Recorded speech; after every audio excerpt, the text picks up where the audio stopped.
আচ্ছা, জীবনে ভালো থাকতে গেলে অনেক বেশি টাকার কি প্রয়োজন? এর উত্তর একটাই, সেটা হচ্ছে হ্যাঁ, টাকার অবশ্যই প্রয়োজন। তবে অনেক বেশি না থাকলেও কিন্তু ভালো থাকা যায়।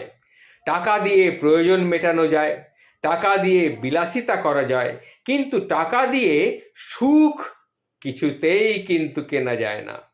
মানুষ ছাড়া পৃথিবীতে আর কোনো প্রাণীর টাকার কিন্তু দরকার নেই।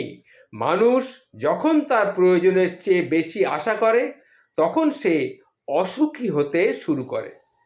জীবনে টাকার দরকার খুব বেশি, এটা কিন্তু আমি মানছি। হ্যাঁ, টাকার দরকার কিন্তু জীবনে খুব বেশি।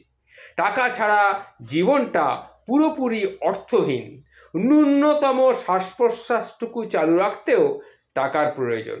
টাকা ছাড়া এখন প্রিয়জনের ভালোবাসাও কিন্তু পাওয়া যায় না। সবাইকে সুখী করতে গিয়ে দেখবেন টাকা টাকা করতে করতেই আপনার জীবনটা শেষ।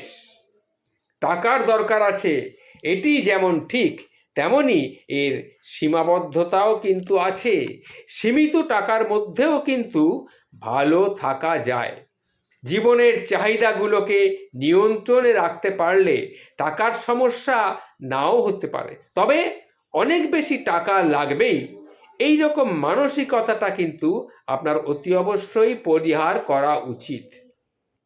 কারণ টাকা পাপ নিয়ে আসে, টাকা লোভ নিয়ে আসে, টাকা জিঘাংসার সৃষ্টি করে। আবার টাকা পুণ্য অর্জন থেকে সেবা বা মহৎ কাজেও ব্যবহৃত হয়ে থাকে। টাকা মানুষের মানসিকতার উপর পরিচালিত হয়, এটাই হচ্ছে আসল কথা। মানুষের মানবিক বা অমানবিক আচরণের ওপরে টাকার একটা বৃহৎ প্রভাব কিন্তু লক্ষ্য করা যায়। যেমন ধরুন, ব্যক্তিগত জীবনে, সাংসারিক জীবনে, সামাজিক জীবনে বা পেশাভিত্তিক জীবনে টাকার খুব দরকার। তবে সবার আগে ভালো থাকা বা ভালো রাখার উপরে কিন্তু গুরুত্ব দিতেই হবে। এত অল্প জীবনে অনেক বেশি টাকা না খুঁজে কি জীবনটাকে একটু সুন্দরভাবে উপভোগ করা যায় কি না, সেটা নিয়ে আপনাকে ভাবতে হবে। সবাইকে নিয়ে ভালো থাকা যায় সেই দিকে কিন্তু আপনাকে মন দিতে হবে, একটু মনোযোগী হতে হবে। দেখবেন দিনের শেষে আপনি কিন্তু সুখী হবেনই হবেন। টাকা মানুষের জন্যে আছে নিশ্চয়ই, আবার টাকা বেশি থাকাও কিন্তু খুব খারাপ। আরও বলি কয়েকটা কথা শুনুন। মানুষ টাকার জন্যে চোর হয়, মানুষ টাকার জন্যে ডাকাত হয়, মানুষ টাকার জন্যে খুনি হয়, দুর্নীতিবাজ হয়, মানুষ টাকার জন্যে বিশ্বাসঘাতক হয়, এমনকি নিমক হারাম পর্যন্ত হয় ওই টাকার জন্যে। আসলে টাকাই পৃথিবীকে দিন দিন অসহিষ্ণু করে তুলেছে।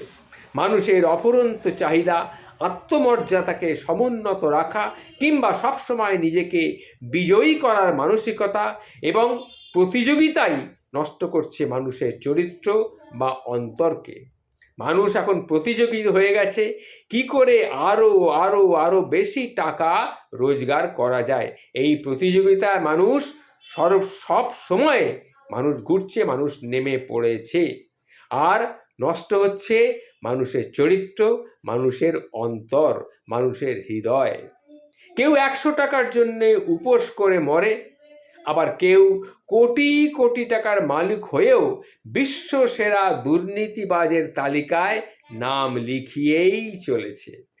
এরই নাম আজব দুনিয়া, এরই নাম আজব বিশ্ব, এরই নাম আজব কারবার।